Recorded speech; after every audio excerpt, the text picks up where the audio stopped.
Well, there's some way too early quarterback lists, and Diego Pavia is not on them, and really, honestly, should be.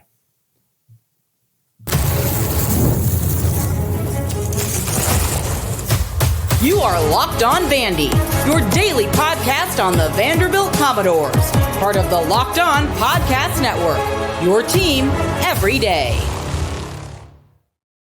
Hey, welcome into the Locked On Vandy podcast on the Locked On Podcast Network. I'm your host, Corey Burton. Thanks for making Locked On Vandy your first listen each and every day. Guess what, man? We're free and available wherever you get your podcast and on YouTube as a part of the Locked On Podcast Network, your team every day. Guess what we're talking about today? Well, Vandy Hoops came back down to earth in Tuscaloosa. Bama scoring was really just too much. They had 3 guys over 20 points. It's hard to contend with that. However, football-wise, Vandy's offense is going to be interesting. It has a chance to do something special, but these way too early quarterback lists are coming out, and I just don't get it. Like, what more does Diego Pavia have to do to make one of these lists? And just honestly, look at the season. Look at the body of work that he's had. I'm gonna flash this list up real quick, okay? I'm gonna give you guys an idea. This was one of the lists. This is the latest odds, I guess, FanDuel Sportsbook on the 2025 Heisman Trophy. I don't think this is SEC Unfiltered's like official list of how that account is ranking them. I think it's just the odds as listed on FanDuel. So this is a very interesting list, okay? Austin Mack. Who? Bo Pribula. What do we know about him? He's talented. Ty Simpson hadn't taken a snap. Jackson Arnold. What do we really know about him? Marcel Reed, one-trick pony. Ryan Williams, wide receiver. He's pretty damn good. All right, Gunnar Stockton. He's all right, but plus 3,300. Austin Simmons, talented. Had a really good series against Georgia. Well, what do we really know about him? DJ Lagway, too low. John Mateer, probably about right. He's pretty good. Lenore Sellers, too high. Carson Beck, is he even going to have an elbow? He's rich, though. Nico, way too high after that performance in Ohio State. Arch Manning, okay. Garrett Nussmeier, okay. I can buy it. It's kind of a not a very star-powered list. So the question is, I'm going to let you gaze over that list for a minute. The question is, like, where's Pavia? Like, when they came out with these odds, they come out with them before they knew Pavia was coming back? That was all the way back in, like, early December. Like, what's like, I don't understand this list. Like, what did Gunnar Stockton do that Diego Pavia didn't do to prove that he's more of a Heisman Trophy candidate, right? What did Marcel Reed do that Diego Pavia hasn't done? What about Austin Simmons? Has Austin Simmons done anything? No. Is he talented? Yeah, sure. He's talented. He's in a great system. And I'm all for it. I'm all for him being on the list. But where's Diego Pavia? I just don't understand. I really don't. I'm lost. Maybe you guys can help me out. Maybe some of you naysayers out there, some of you other fans listening, I hope Georgia fans get in here. Miami fans, come on in. Tennessee fans, Texas fans, LSU fans, come on over. All right, A&M fans, all of you, come on. We got to have a discussion here, right? We got to solve this mystery, okay? Because, yeah, this is the Locked On Vandy podcast. Okay, yeah, I get it. You're going to say, oh, you're such a homer. Well, it's in the title, really. But objectively speaking, like, Pavia produced. He led this team to a 6-6 record when it was in the dumpster. Like, this team was left for dead in 2023. 2-10, an abysmal one at that. And he comes in and immediately breathes life into this program. Did you see the bowl game against a really good Georgia Tech team?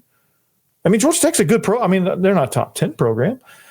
But I just – and, honestly, 3/4 of this list will not be on the real list. So this is probably a way too early overreaction. But, hey, why not? We're in January, right? Gives us something fun to do. And Diego Pavia might not produce huge – like, he didn't produce, like, monster numbers. He was a leading rusher. But the dude, like, to say that he doesn't have an impact on this team is just asinine. And to say that he's not a productive, talented, good quarterback in the SEC is also laughable. Like, I like Lenore Sellers, but, like, really? Like, is he that high up on the list? I like him. I think he's nice. He can run. But the dude can't really throw that much. And I know Pavia can't really throw, but he can throw better than Sellers. But then again, Pavia is trying to throw against one of the best defensive fronts in all the country. That's always tough to do. Lenore Sellers wasn't doing that. But Lenore Sellers is good, but he's still very raw. John Mateer did it at Washington State. We'll see if he can do it at Oklahoma. He has a good chance. He's talented. Has a great offense coordinator. They have a good situation, right? Nico has all the talent in the world, but, like, it falls apart. Carson Beck may not have a throwing arm this year. He may get $4 million just to do TikToks with his girlfriend. Garrett Nussmeier can sling it. Okay. Arch Manning's a dual threat, but he really hasn't done it consistently. So we don't really know. So, like, but this is a hard list, right? Because there's not really a guy that like, I could see DJ Lagway being number one just as much as I can see Arch or Nuss. Like, this list is just also not very inspiring. But the fact that DJ Lagway is that low, the fact that Diego Pavia is not even on this list, it just blows my mind. Because that dude, like I said, look at his rushing stats. Okay, I'm gonna pull up his rushing stats for a second. Okay, and we'll pull up his rushing stats. And while I'm doing that, I just think, to me, it's a situation to where, is it really more so the sticker on the side of the helmet? Like, if it wasn't Vanderbilt, would he be on this list? That's an honest question. That is an honest to God question. Okay. Well, let's look at the stats. As a passer, 2,293 yards, which is not a ton of yards, but 20 touchdowns, 4 picks, had a 74.6 QBR rating. Completed 61.9% of his passes in the bowl game. He had a quarterback rating of 173. But his rushing stats, okay, he had 800 yards rushing from the quarterback position, scoring 8 times. That's a little bit down from his rushing total the year before at New Mexico State, but then again, it's at New Mexico State, right? He led an offense that set a school record and was, I don't know the final ranking, but 7 turnovers in a season, pretty good. Pretty good. I think that led the country, actually. So, like, at least just give him some love on the way too early Heisman list. Does he have to be there week 3? I don't know. He may earn his way on there after the South Carolina game. But he can't earn his way on there if he's not on there to begin with. Like, I won't put the list up again. I don't really like. I love Lagway, but even he has to prove it to me, right? Even he has to prove it to me. Okay, Garrett Nussmeier. Okay, I can believe it. He's got 2 great receivers coming in. He can put the ball through the air, and I like that. Okay, I like that. I think Taylon Green not being on this list is also. I think Taylon Green and Diego Pavia should be on there before Marcel Reed, Ty Simpson, Bo Pribula, and Austin Mack. I think John Mateer is probably about right. I think he's about right where he is. He hasn't really proved it yet as far as SEC quarterbacks go and as far as doing the big leagues, but he is productive. He did have a nice year. He is a really good player. I do like the way he plays. He might even need to be a little bit higher. Until I see Carson Beck coming back from injury. Yeah, he was productive at Georgia. Yeah, he was good. He was once thought of as maybe the number 1 overall quarterback in the draft. But he came back down to earth a little bit, and he shattered his elbow. Well, shattered is not really the right word, but he tore up his elbow. Tommy John, UCL injury. Don't know if he's going to come back. Don't know what kind of quarterback he's going to be. And for that mystery, he shouldn't be that high on the list. I like him. Like the kid. Think he's good. Not hating on the kid, but until we see what his elbow's like, I just don't think he's among the list. But for Diego Pavia, I think for him to prove it, what does he have to do to prove it? I guess that is the leading question. What does he have to do to prove it, right? Tell me in the comments what he has to do to prove it. Tell me in the comments this list. I'm going to flash it again one more time. Tell me this list, how would you rearrange it? Am I way off base here? Which I might be. I could be way off base. I don't think I am, but I could be. What is going on with this list? I don't know if this person, I think whoever did this at FanDuel just said, okay, who's returning? Darts, right? I think there's some darts. I don't think they looked at what Diego Pavia can do. And that dude's going to only improve as a passer. They've got some more weapons. They bolster their offensive line.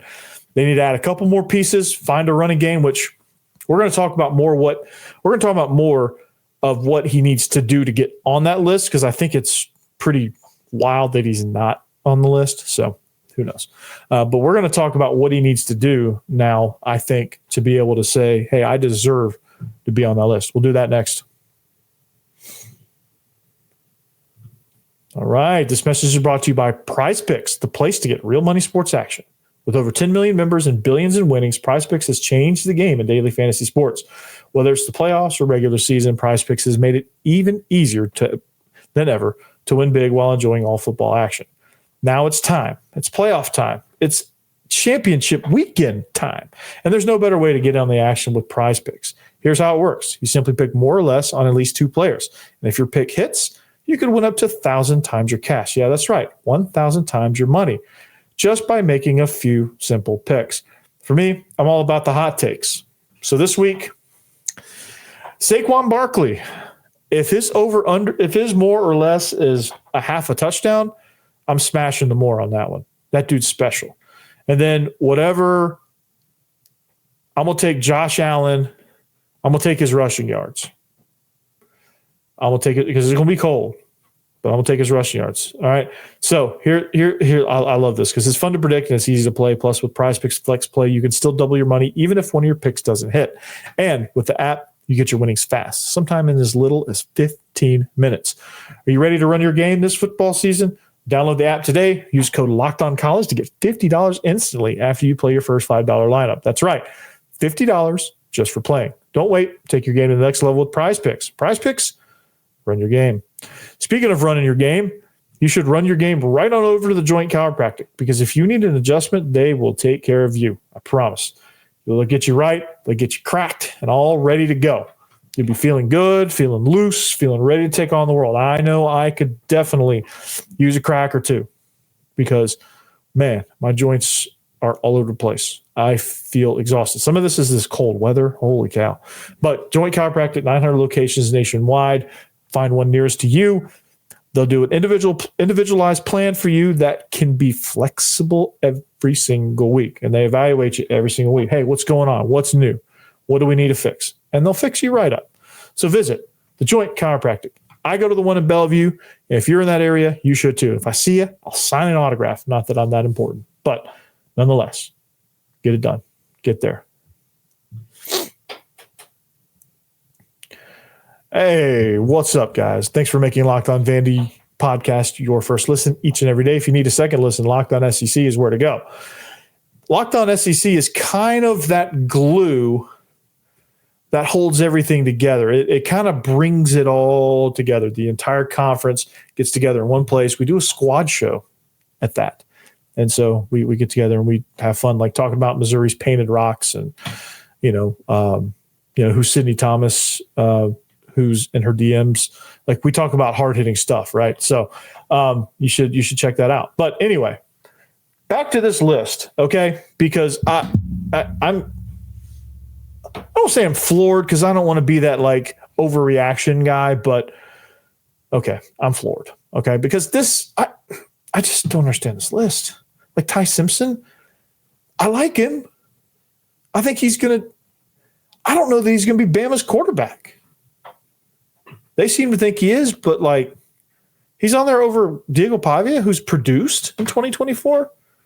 Man, what does he have to do? What does Pavia have to do? Here's what he has to do, okay? I'm going to answer that question, okay? Enough whining. I'm going to answer this. I've been whiny tonight. I'm tired. I'm cranky, all right? But here's what he has to do, okay? I think he has to rush for 1,000 yards, which I think he can do, because I think you're going to have more threats in the running game, and I think you're going to have later I think he could have went for 1,000 this year, but I think later in the season, teams started kind of figuring out what Vandy could and couldn't do, and they took away what they could do by forcing them only into doing what they can't do and baiting them into that. And I think it really kind of put a damper on his rushing totals. And of course, I think he was beat up a little bit too. And I don't think his body was quite ready for the SEC gauntlet of schedule and the beating you take week to week in the SEC. He wasn't ready for that. That's not really an excuse.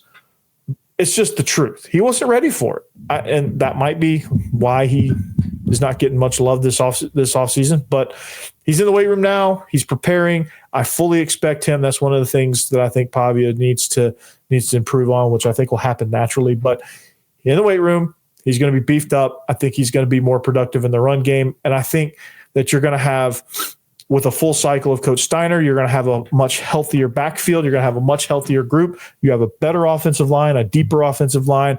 And I think with everybody with a year under their belt in the scheme, I think you were starting to get a better understanding, or they were starting to get a better understanding of what they needed to do and how they needed to combo and like how people, I think they started figuring out how people were going to play them. And, and it took them a minute to adjust to it because they were still trying to learn what to do.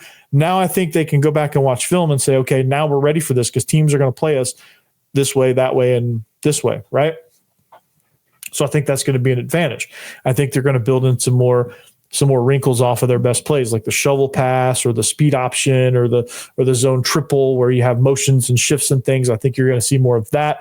So I think all of that combined, I think you're going to see more production out of this offense. I think you have a chance to. Of course, your schedule got better too. So there's that. But I think you're going to have more passing threats. I mean, I really like what they have coming in.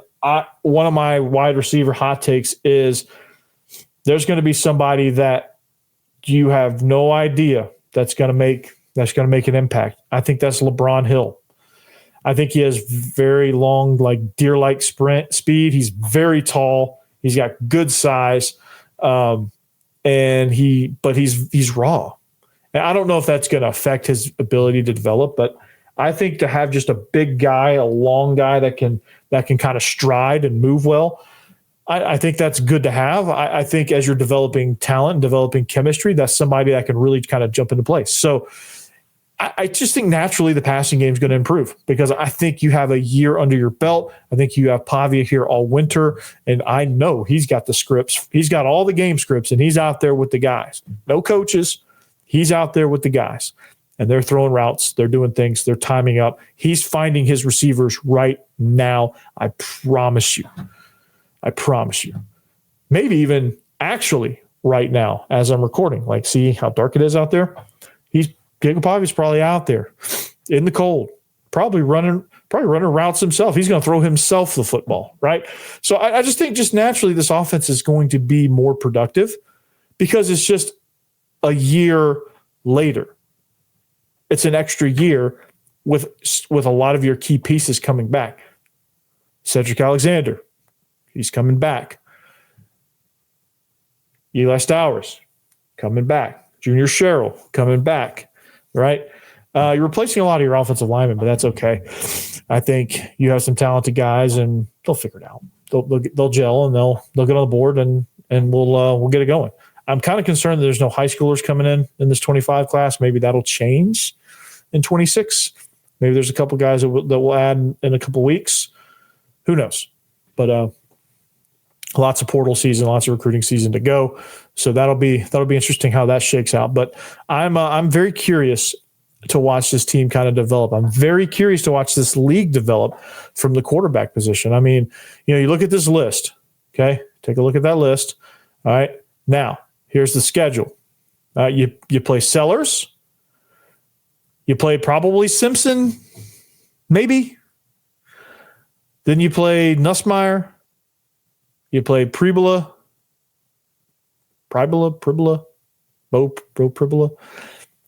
Arch, Jackson Arnold, and Nico. Zach Calzone also. They don't count. All right, you play those guys. I think I don't know if when I dive more into Virginia Tech, I'll let you know. But I think Kyron Jones is coming back. So you're playing some pretty good quarterbacks on this schedule. So you're going to get a look at it. You're going to have some quarterback duels, that's for sure. And it's going to be fun. It's going to be a fun season for Vandy. It's going to be a competitive season. And I think Vandy's not going to sneak up on anybody. But getting Auburn later in the season, getting South Carolina early in the season. I think getting South Carolina early in the season with a Shane Beamer coach team, not saying they're bad, just saying they're not good yet. It takes them a minute. They're like a diesel engine.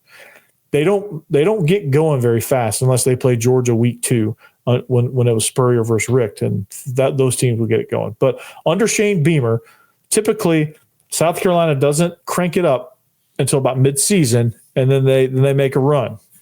All right. So that's going to play to Vandy's advantage. You get Ty Simpson. Is he really the answer? Is Kalen DeBoer really the answer? Was it a Jalen Milroe thing? Was it a Kalen DeBoer's just overmatched thing? Which I'm not sure what it was, but we're going to find out, I guess. Can Vandy do it twice in a row? Can Vandy go to Tuscaloosa and beat Alabama? That'll be fun. That'll be fun to know. But speaking of going to Tuscaloosa, the basketball team just went down there and, it wasn't good. Let's just put it that way. Well, I'll tell you why next. Hey, before I do that, though, did you know that TalkSpace, right? We're talking about TalkSpace. Did you know therapy is a game changer? It can help manage stress, improve sleep, and communicate more effectively. But finding the right therapist and fitting sessions into a busy schedule can be a challenge. That's where TalkSpace comes in. TalkSpace is the leading virtual therapy provider, makes getting help you need easy, accessible, and affordable. With TalkSpace, signing up is simple. You can match with a licensed therapist who fits your needs, usually within 48 hours. And it's convenient. You can have sessions from the comfort of your home and even message your therapist between appointments. Plus, TalkSpace is covered by many insurance plans. And for most insurance members, there's a $0 copay. Sign me up. It's never been easier to prioritize mental health. So, as a listener of this podcast, you'll get $80 off your first month with TalkSpace when you go to TalkSpace.com/LockedOnCollege and enter promo code SPACE80, the space 80, to match with a licensed therapist today. Again, you'll get $80 off when you go to TalkSpace.com/LockedOn and enter promo code SPACE80 to match with the licensed therapist today. Go to TalkSpace.com/LockedOn and enter promo code SPACE80 to get the $80 off your first month and show your support for the show. That's TalkSpace.com/LockedOnCollege. Promo code SPACE80. SPACE80.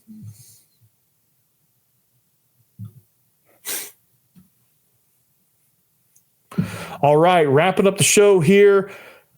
Locked On Vandy, thanks for making us your first listen. Thank you for joining us at Locked On Vandy. We're inching like an inchworm to 600 subscribers. And then we're going to cruise to 1,000. If I can get to 600 by the end of this month, 1,000 is well within reach. So let's get there. That'd be so cool. That would be really, really dope. All right. But let's talk about basketball. Okay. Let's talk about basketball for a second. Okay. Now, coming off a really, really good game against Tennessee, you beat them at home. It at some points gets close to a blowout, and then they come back like Tennessee typically does. And then you follow it up with a road game at Alabama midweek. Those are tough in its own right. But you get a team that's kind of like that blitzkrieg style, like Alabama, it gets really tough. They had 3 guys over 20 points, mind you. Okay, here's the recap. 103-87 was your final. It got tight at some point. Alabama had a 22-point lead at one point. Vandy got it to single digits on several occasions. They tried to make runs, but Alabama, honestly, almost 60% from the field, almost 40 from three-point land.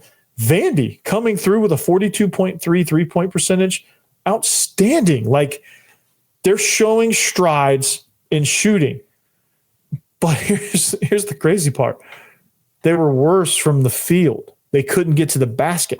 That's kind of wild. But Jason Edwards, again, had 21 points. He was 3 of 4 from the free throw line, 8 of 20 from the field. But this team continues, I think, to show grit. All right. And I said that if they got blown out, that might be the only way we could see that them beating Tennessee was a fluke.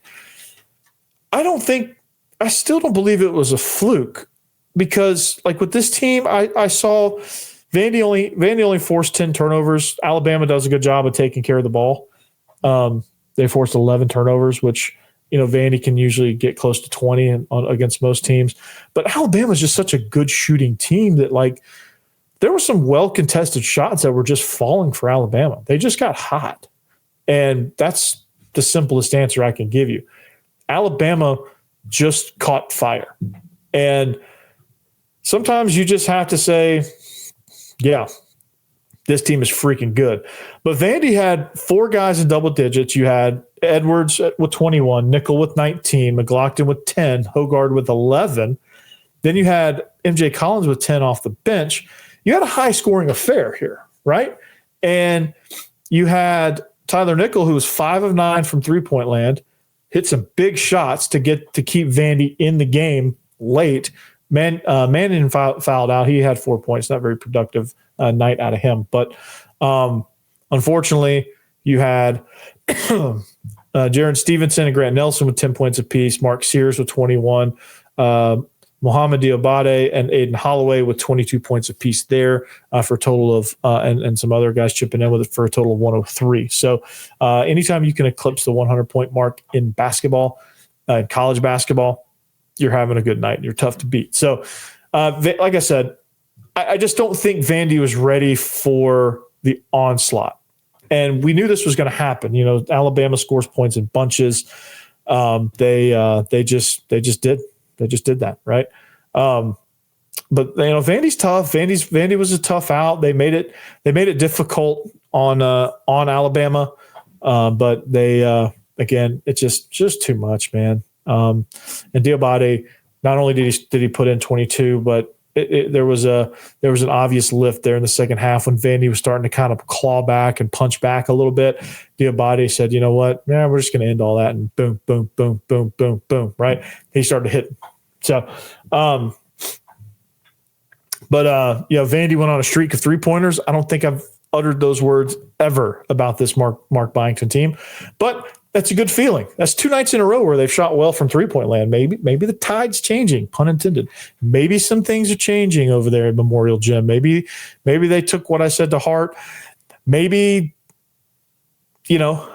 I still think at one point they were a bad shooting team, but they are improving. I'll give them credit. They are improving. They are getting better. I think they've just kind of found some chemistry. I think it was probably, the more I think about it, I think it just had more to do with the lack of chemistry, because these guys are just so new together that it's just tough. It's tough to do. It's tough to really have any real chemistry if you've never played together. And those that know.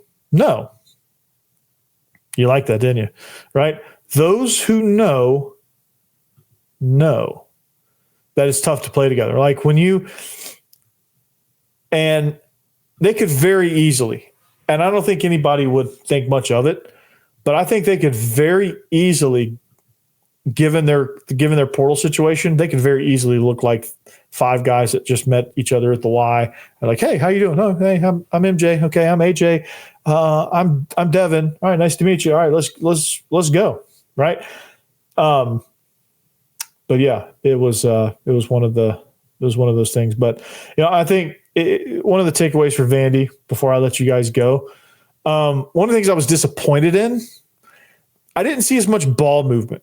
Right. I think because Alabama does what they do, I think these guards just had to, I guess these point guards, no, I guess Vandy's players, anytime they got the ball, they felt like they had to go to the rack And I think sometimes you get a little antsy, and they just have to.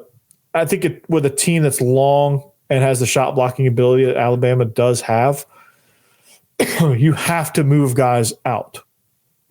And you do that with passing. You do that with cutting. You do that with, constantly moving. You drive and dish, or you dish, you move the ball around and force those guys off of spots, because against Vandy, I think too many teams are going to get comfortable kind of camping out in the lane and really just being able to say, okay, you want to come to the rim? Come on. Hey, beep. We're gonna block that thing away. And plus the second half points, I think the reason why the field goal percentage was down is because the second chance points weren't happening, because Alabama has good size and they're a good rebounding team. So, but that's all I got for you guys today. One last look at this list. I should have Diego Pavia on it, but anyway, I'm done, and you're done listening. Congratulations. Now go on about your day, and we'll see you back here later. Locked on Vandy. Keep it locked. Anchor down. Peace.